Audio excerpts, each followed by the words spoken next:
Welcome to today's Explainer. We're diving deep into the Shiva Purana today to unravel what's honestly one of the most dramatic, emotional, and consequential myths in all of ancient sacred literature. It's the story of Sati. And this isn't just some dusty tale about ancient deities, it's a profound narrative about devotion, ego, and that timeless clash between institutional pride and raw truth. So let's jump right in. We kick things off in the ancient Naimisha forest. Picture a gathering of sages sitting around a sacrificial fire, smoke drifting up and blending into the night sky. And these sages aren't asking trivial questions about a local king, right? They're asking a massive, cosmic question that sets our entire story in motion. They want to know about Shiva, the silent one, the ascetic, and they want the epic tale of his beloved, Sati. They literally ask, tell us how love became fire and fire became cosmic judgment. Now, before we get too far, it's absolutely crucial we understand the world we're stepping into. The Shiva Purana, which was generally compiled between 1000 and 1400 CE, is this vast, sacred narrative.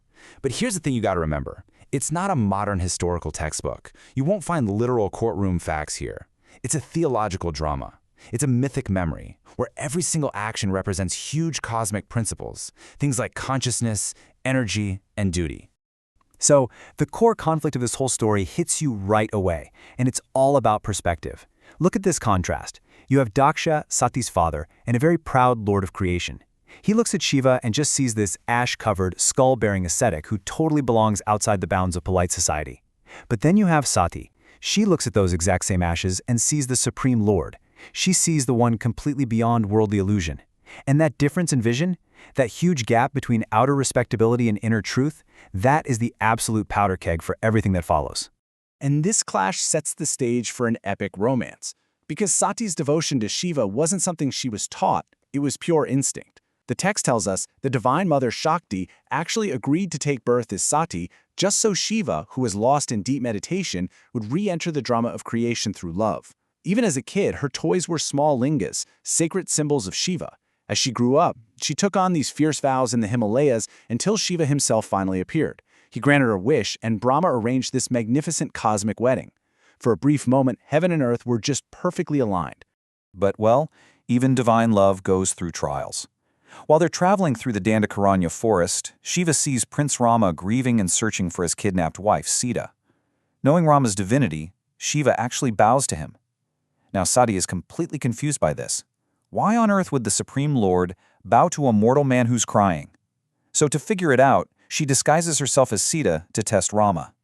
But Rama, being divine, instantly sees right through the illusion and bows to her as Sati. The illusion breaks. Sati is overwhelmed with shame.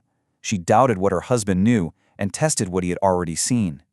It's this quiet, tragic fracture, the beginning of an inner separation between two beings who, deep down, still deeply love each other. Section 2. The Unforgivable Insult. While this subtle distance is growing up on Mount Kailasha, a much louder, much more dangerous storm is brewing back at her father's palace. Daksha's royal pride is just out of control at this point. He sees himself as the ultimate guardian of order and status, right? So he organizes this massive sacrificial ritual, a grand Yajna, at the grounds of Kanakala. He sends out invitations across the heavens. Gods, sages, kings, you name it, they're invited.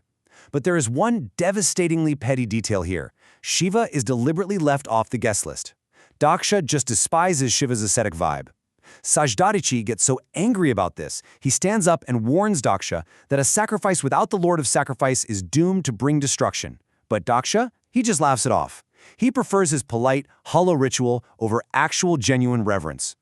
Up on her mountain, Sati obviously doesn't get an invite, but she sees everyone else traveling to her father's grand event. And she's hurt. She's confused, so she begs Shiva to let her go. I mean, why wouldn't a daughter go to her own father's house? But Shiva knows exactly how cruel this is going to be. He warns her with this chilling line: those who go uninvited risk disrespect worse than death. Still, he respects her free will, he doesn't stop her, he actually grants her permission and sends her off with the royal bull Nandi and an escort of 60,000 fierce attendants, the Ganas. So Sati actually shows up at the sacrificial grounds, and the music just fades into this extremely uneasy silence. Her mother and sisters are happy to see her, but Daksha? He turns away, totally cold. The gods won't even make eye contact. She steps into this massive hall full of chanting priests and roaring ritual fires, and she realizes she is being completely ignored by her own proud father. And the absolute worst part? She looks at the altars and sees shares prepared for every single deity in the universe, except her husband. And that's when her pain turns into just blinding, unbearable anger. Right there, in front of the entire assembly, Sati delivers a scorching condemnation of Daksha's arrogance. She fiercely defends Shiva, telling Daksha his worldly eyes are entirely missing the divine reality. She says, "You see ashes and skulls and call him unworthy. The wise see the supreme Lord. You honor ritual, but you reject truth." It's this breathtaking moment where she totally exposes the hypocrisy of an institution that cares more about empty status than actual wisdom.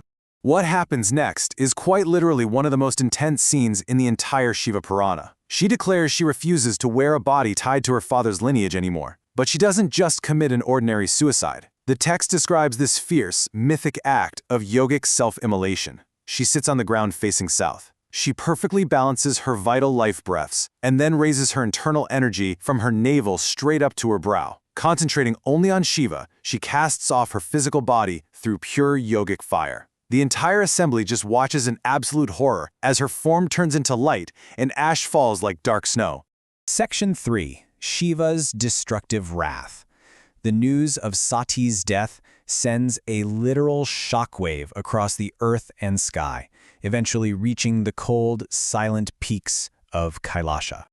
When Shiva hears what his beloved has suffered, his grief is absolute. The cosmic yogi who calmly warned her, who respected her choice to leave, now fully reacts. He tears a lock of his matted hair and slams it against the mountain. From that single action, fire and darkness just explode. A tear becomes a spark, the spark becomes a storm, and out of his immense sorrow and wrath emerges the terrifying giant Virabhadra, alongside the fierce goddess Bhadrakali. You have to understand, Virabhadra isn't just a guy with a sword. He is cosmic grief given physical form. He is the ultimate answer to ritual arrogance.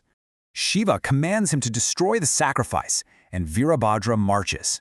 Even before he gets there, terrible omens hit Daksha. We're talking earthquakes, falling meteors, howling jackals. Then the dark armies arrive, kicking up so much dust it literally blocks out the sun. They tear through that sacrificial arena with unimaginable fury. Altars are flipped, sacred vessels are smashed, priests are scattered everywhere. That hollow ritual is violently, utterly crushed. And finally, Daksha himself is seized and beheaded. It's an incredibly violent, abrupt end to his immense arrogance. Now, during all this chaos, Daksha actually runs in terror to Lord Vishnu, begging for help. But Vishnu refuses to step in. He's calm but very stern and points out a fundamental truth. He says, "You disrespected Shankara. When Ishvara is dishonored, every task becomes futile." What Vishnu means here is that ritual power collapses the very second its ethical center is destroyed. Daksha's sacrifice failed long before Virabhadra even showed up.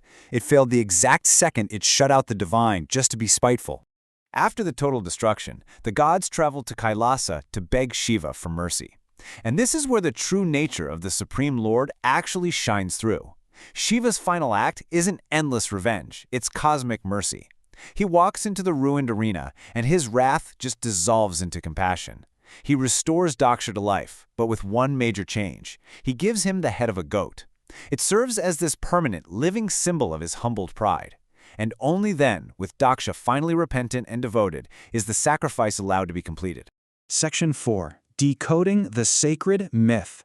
So, stepping back from all the fire, the flying mountains, and the fury, what is this ancient story actually trying to tell us? Let's take a minute to decode this myth and really review its deeper meanings. If you're looking at this with a modern lens, you might spot what look like major plot holes. If Shiva is all-knowing, why let Sati walk right into danger? Why did the gods even go to an event they knew was insulting? And honestly, why all the extreme violence at the end? But inside this theological universe, those aren't plot holes at all. Every tension has a specific purpose. Shiva let Sati go because free will simply must operate.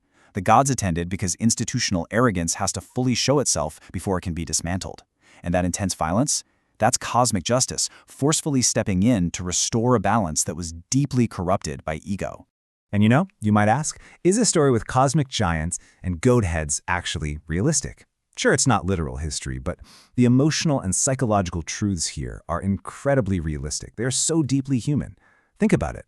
Families are torn apart every single day over stubborn pride, exactly like Daksha and Sati. Huge institutions go through the motions of empty rituals while totally abandoning their core ethics. We see people judging someone's spiritual depth based entirely on outward appearances all the time. And the story perfectly captures how public humiliation causes irreversible harm and how anger born from grief can just spiral totally out of control. So, if there's one crucial takeaway from this explainer, it's that this isn't just a squabble between a father and a son-in-law. The true conflict is the eternal battle between outer respectability and inner truth. It is a massive warning about the danger of mistaking status for wisdom. Remember, Daksha's grand sacrifice was entirely dead the moment he let spite into his heart. An empty ritual just cannot survive without living devotion. But beautifully, this cosmic love story doesn't end in ashes. Because without Shakti, there is no life, and without Shiva, there is no truth. Sati is destined to return. The narrative transitions smoothly into the Parvati Kanda, where she is reborn as Parvati, daughter of the Himalayas. She'll undertake those fierce austerities all over again to reunite with her Lord, proving that while physical bodies might turn to ash, divine love is completely indestructible. So, as we wrap up this blazing epic from the Shiva Purana, it really forces us to look in the mirror. We have to ask ourselves, no matter how grand the altars we build in our own lives, in our careers, our relationships, our communities, do they mean anything at all if our hearts are hollow? Without humility, does even our grandest sacrifice simply become ash? Definitely something to think about. Thanks for joining me on this explainer, and keep seeking the truth behind the ritual.